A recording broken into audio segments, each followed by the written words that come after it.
Hello everybody, this is Starman and welcome back to Let's Play Betrayal at Krondor. Well, last time you remember, we beamed down to Vidimwood. We explored most of the northern part of the forest, ran into surprisingly few combats, and we've already accomplished our mission of locating the rift gate that is being used to transport more Mordhel soldiers into the forest. But now we do face a slightly more difficult task of finding something slightly smaller than a man in order to disable the gate in the first place. And our first step in doing that will be getting past a group of goblins who are guarding the gate, or guarding the bridge to the south part of the forest. And our way to getting past them requires us to head north a bit, because as I said, the password is located in a chest somewhere, and I forgot precisely where it was, but I was able to find that off camera. And okay, the enemies are prepared, but thankfully there's no magicians, and they seem content to ignore the old man in the bathrobe. So we can totally evil seek the heck out of these guys. And, oh, darn it, yeah, I didn't rest after the last combat.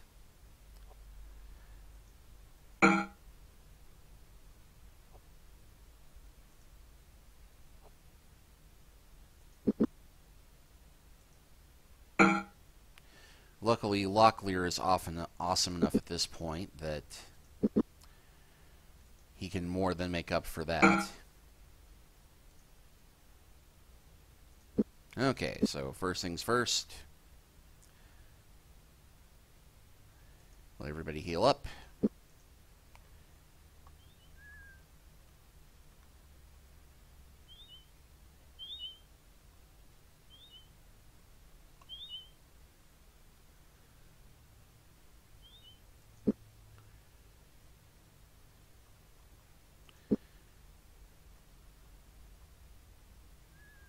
Here we go.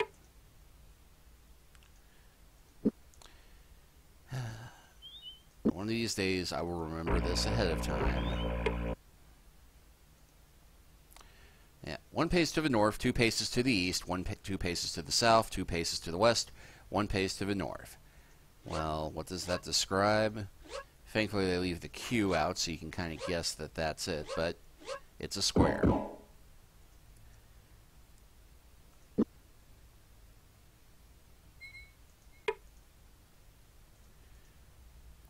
Has feathers but cannot fly, rests on legs but cannot walk.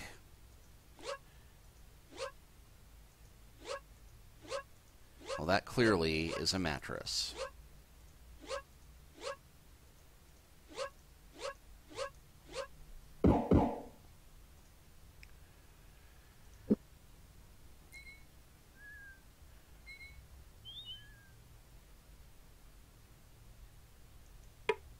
And I'm going to need to recast the spell again.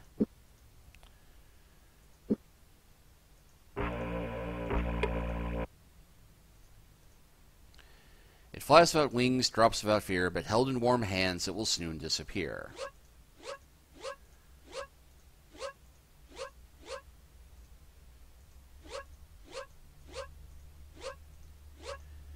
That'd be a snowflake. And here we find some restoratives, some antidote, and members of the Dragonsmaw Company should be advised that Morloff has ordered to change their passwords for the Dimwood until further notice, except no password other than Nerab's blood. And we hardly need the Silverthorn, since we have the Spider of Infinite Silverthorn poison upon us. And let Patras rest up. So, southward until we find the goblins again.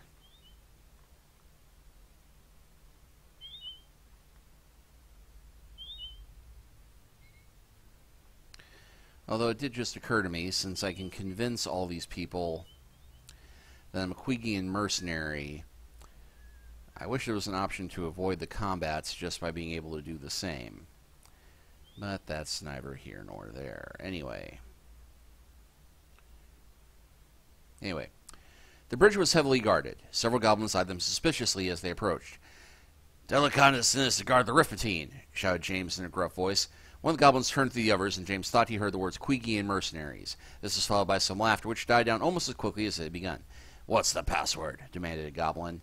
James stepped forward. His stomach and Nazi thought desperately to remember the note he'd found in the ferry box. "Perhaps a sharp rap to your skull with the blade of my weapon would help you remember." "Narab's blood!" "Pass quickly, Miniqueeg. The air reeks with your presence." Okay, so we are through the goblin ambush and into the southern part of the Dimwood. Huzzah!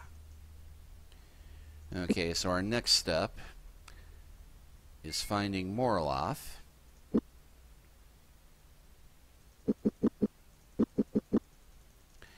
And discovering exactly where this Wani that we need to disable the device is. Thankfully, we just have to head due east from here a bit. And, okay. There's an army here, but we can deal with these guys pretty easily. As long as there's no magicians, the combats usually don't cause us much trouble at this point, as I'm sure you've noticed.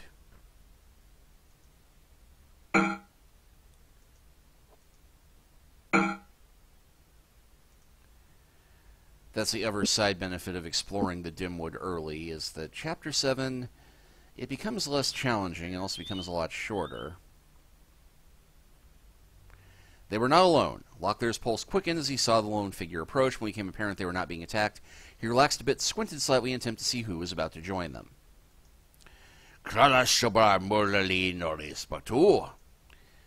Yeah, that sounds suspiciously like Klingon. We're Queegie, my lord. I think if you could stay speaking in the kingdom tongue, we could maybe understand one another better. Seba, how progresses the transfer of the Surani Gate? We were ambushed, Lord Morloff. Several men, heavily armed, were moving through the Dimwood. We were lucky to escape. Kingdom soldiers? Perhaps. I know they weren't our standards, so they probably weren't mercenary. We heard sounds from further off from where they came from. Might be a whole army. Abkar must have reached someone and raised the alarm. Damn. This will complicate the march to Sephinon. How close were they to the 6th Rift machine? No idea. We got turned around during the attack. Our couriers were killed, and we needed field reports. We hoped you could help us. What do you need to know? Ask about the Rift machine. The magicians at the Rift machine tell me there seems to be a malfunction with the gate. They need one of the parts they had stored away. But the gate still functions? No, failed just before the magicians sent us, and it's beyond repair of what they have. They said they need the devices stored with you. It's hidden in a box locked with our special locks. Victory is the password. You will find it in a canyon being near the southwest corner of this wood. The box is there. We have orders to attend to, with or without our squadron. To them, then, with haste. If any further complications arise, report them to me immediately.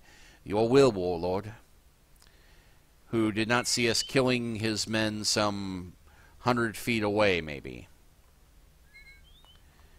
But that is neither here nor there. And yeah, I think my clearing out the Dimwood in the earlier chapters definitely curtailed the amount of combat that we encounter here.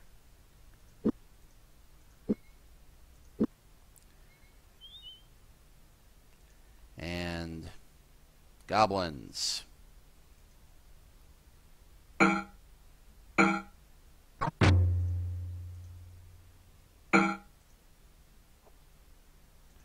And they poisoned Patras.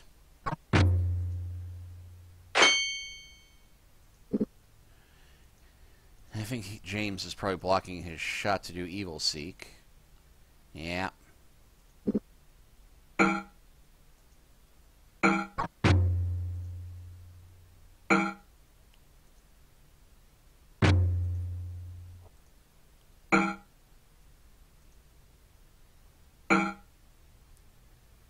Well, let's go and get one spell off.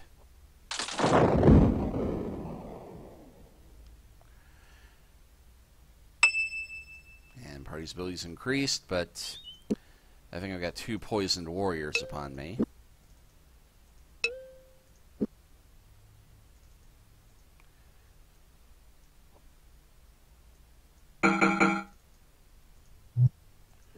And I'm going to go ahead and use my restoratives to get everybody up to full.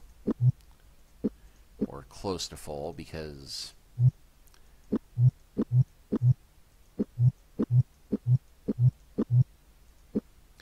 I wish I had some way of getting all of this to Owen and company for the next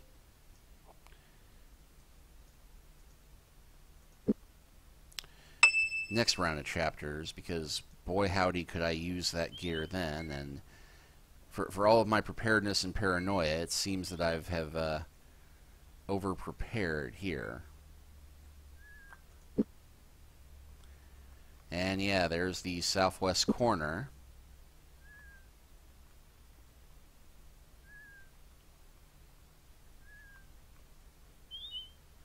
Which means there's probably going to be a trap or something, but nope, nope.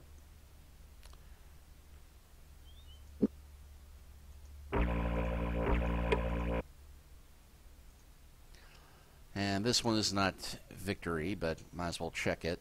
Although I'm pretty sure we checked these earlier. Strange over in house that brings naught but disdain, but yet those who stay there never do complain. Well, that would be a grave.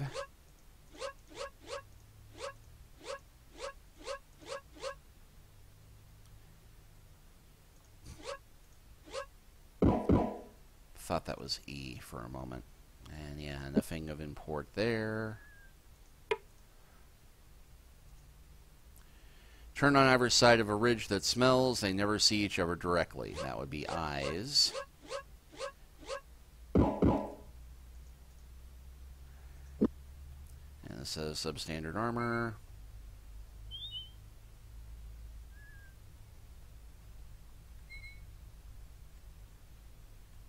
There it is.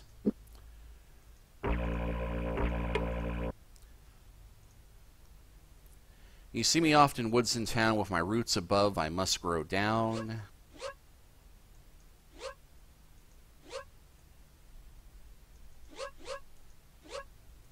Yeah, that would be an icicle. Icicle, icicle. And we clear that one out. Okay.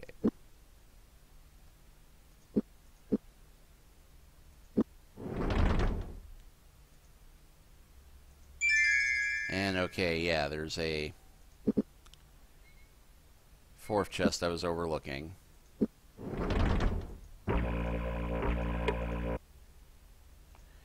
Yep, with this thing alone, you will have defeated the strongest foe. That would be victory.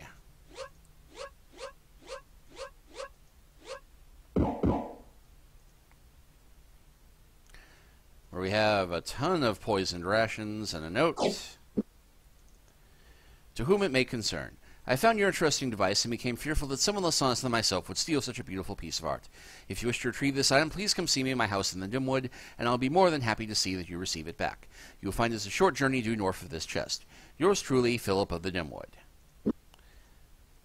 Yeah, and I don't know what this Philip has up his sleeve, but I intend to get to the bottom of it. So, due north, he says.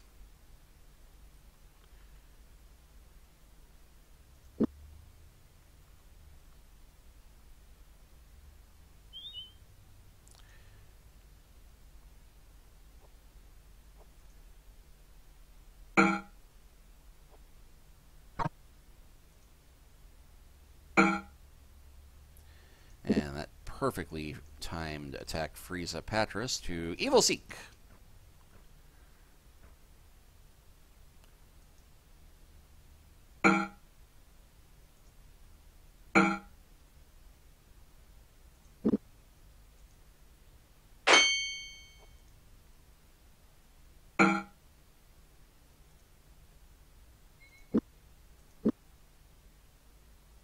So time deeming of the essence, we will camp for 3 days.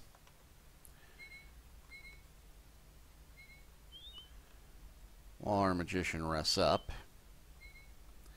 And actually I don't think it's immediately due north, but actually, darn close. And more goblins. Who saw the attack coming? And goodness, there's 6 of them.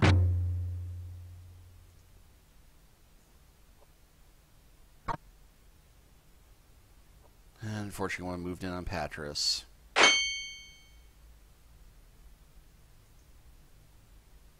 Well, these guys are well equipped. And that one, unfortunately, seems determined to take out our mage.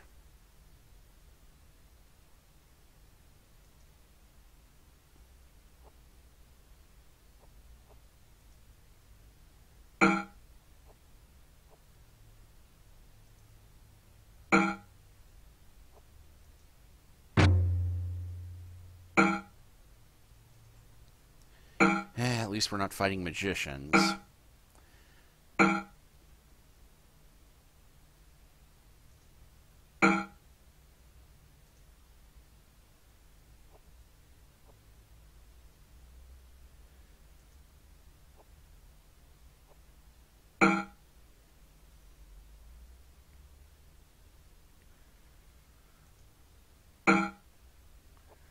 Well, did I buy all these magic artifacts, or did I buy all these magic artifacts?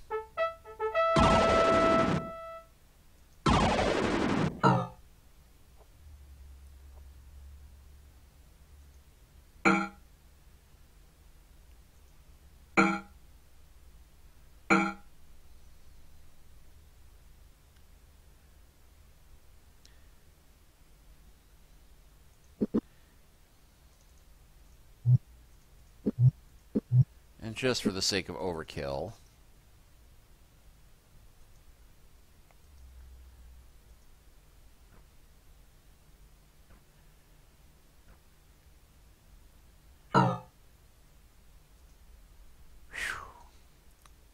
okay, so Locklear got poisoned and all that.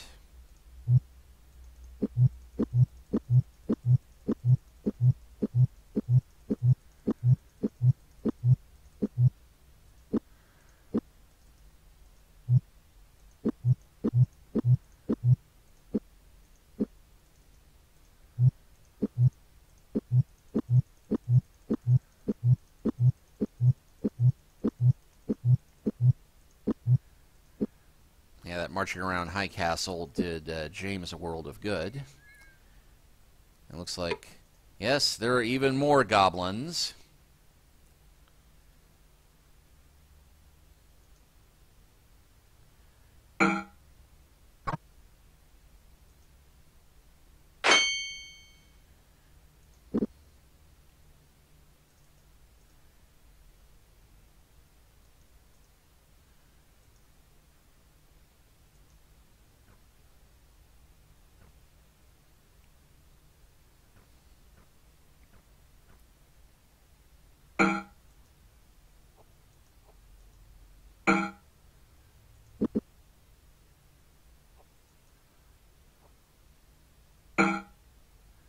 Uh-oh.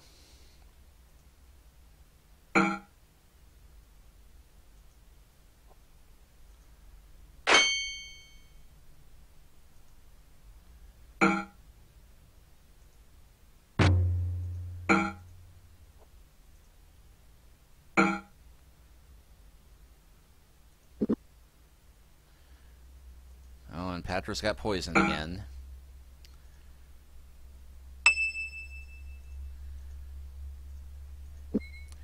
And this is why we stockpiled anti-venom before coming here.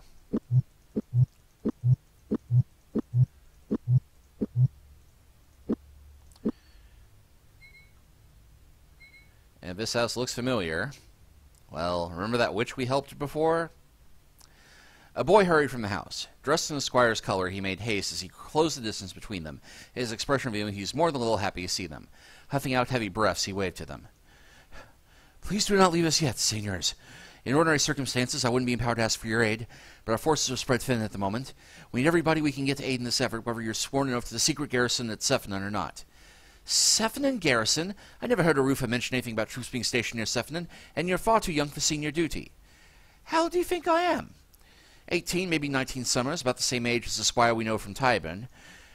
When Count Belford's son Owen was taking his first baby steps, my wife and I had already had a son for 3 years. I'm 37 summers old and hold the rank of captain in the Kingdom Army. When my commander noticed how young I looked, even as a veteran officer, he struck on the idea that I would make an ideal courier for the secret garrison. Sink me! A spy for the kingdom! Even if the things you say about yourself are true, the rest of your story is impossible. Arufo would have told me about a secret garrison. Has he ever explained to you why there is an absolute ban on visitation to Sephidan? Can you recall any other occasion in which Prince Arufo or King Liam have forbidden people to visit battle sites? Well, no, but I always assumed you wished to keep as a memorial to the battle there. A memorial that cannot be visited by its veteran? You're trying to rationalize, Senor. Not even the members of the garrison are allowed near Sephidan unless an armed force approaches. Their orders are to destroy anyone who comes against it. And yet we got into the ruins and found those magic scrolls, no problem. And now I must find a way to get word to them that the Mordhel are advancing. Do you have any ideas on the subject? Well, ask about supplies. I don't know how my friend Lockley here feels, but I would appreciate if you could point us toward a decent meal. We've had trouble finding anything to eat.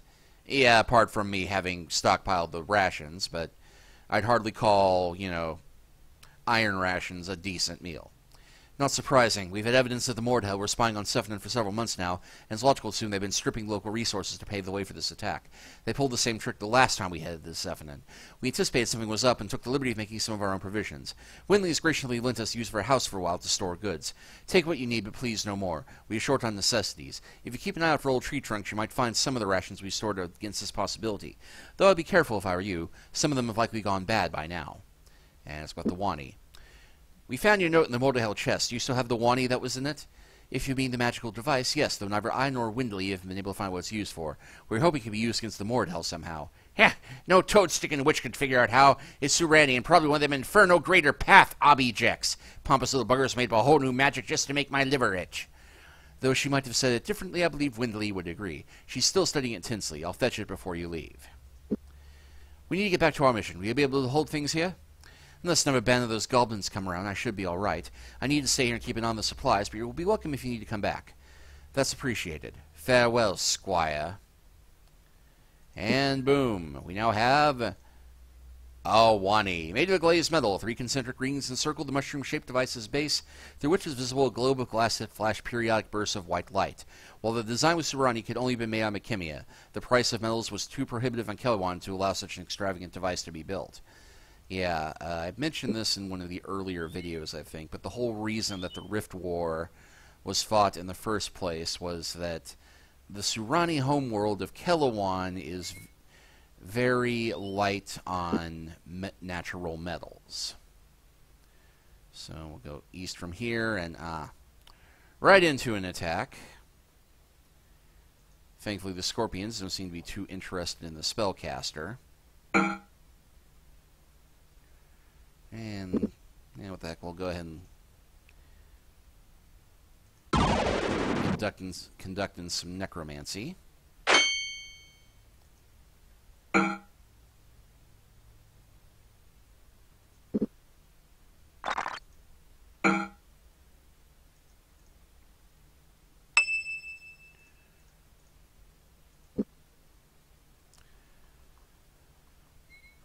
Eastward to where I think the bridge is, or was. Yeah, actually it's to the southeast of here.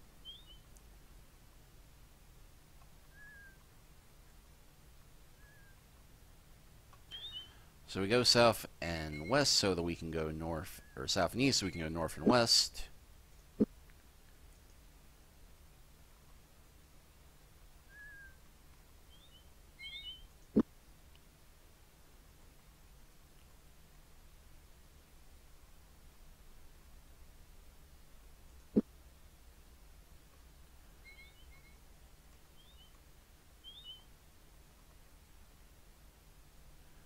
Yeah, not nearly as many combats as I remember there being the first time I played through this. Beware, dangerous forest. You don't know the half of it.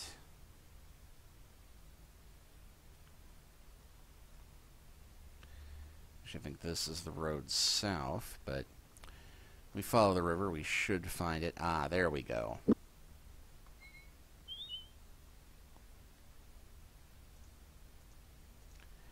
And we pass back through that roadblock.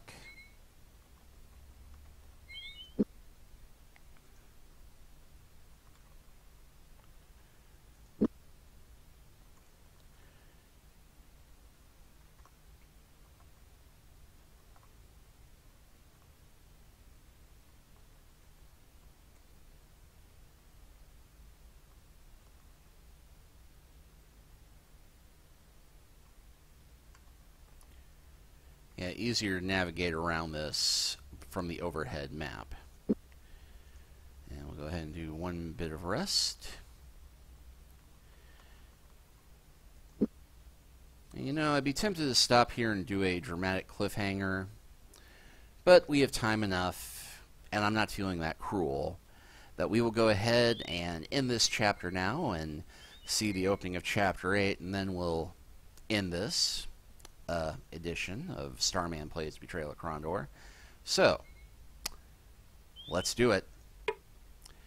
James held the wani in his hand. I pray to Ishap this wooden gem works. I thought it was metal, he said. If I like to think about the fate of the kingdom resting on this little experiment, I fear this is the truth of it.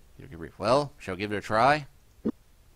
The wani arced gracefully through the air. James grunted loudly, nearly falling from the momentum of his throw. He glanced up just in time to see the strange wooden object pass between the two crystal-top posts. The wani never made it to the ground. Powerful, lightning-like blasts rocketed out from each crystal, ripping into thousands of tiny fireflies of light that floated gently downward to a cold death on the dusty forest floor. The ground trembled, and before they could utter a sound, an ominous humming buzz rolled towards them. Growing in intensity with each revolution, it rose before them, striking like a hammer blow, knocking them from their feet in a roaring rush of energy and sound. Still dazed, they watched in horror as the energy storm reversed direction. Suddenly, it was rushing back through the rift machine, sucking leaves and dirt and small stones with it.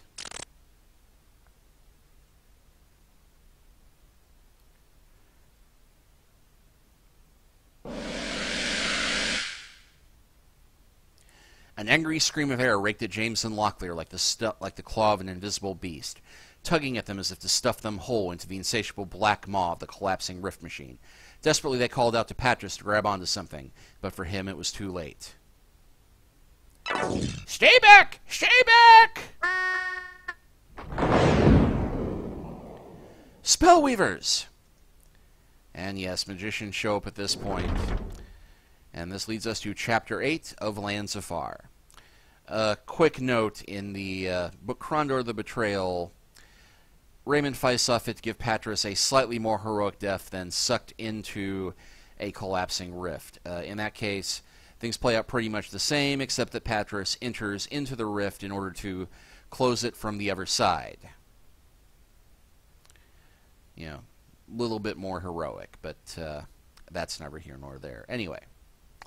Rather nice opening here. So, golden sweat traced his jawline.